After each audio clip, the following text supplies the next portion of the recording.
শীতের ছুটিতে অয়ন আর সুমিত ঠিক করলো তারা পাহাড়ি জঙ্গলের গভীরে ট্রেকিংয়ে যাবে। কলেজের একঘেয়ে পড়া থেকে মুক্তি পেতেই এই দুঃসাহসিক অভিযান। কিন্তু গন্তব্যের কাছাকাছি পৌঁছাতেই হঠাৎ ঘন কুয়াশায় তারা পথ হারিয়ে ফেলে।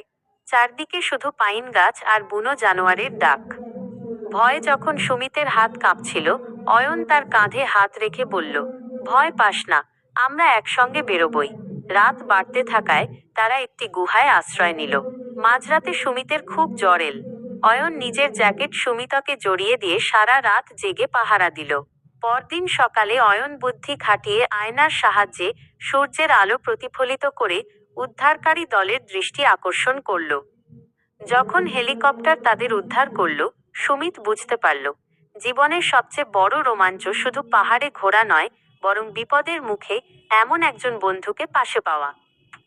মেহবুব, আমি কি এই গল্পের শেষে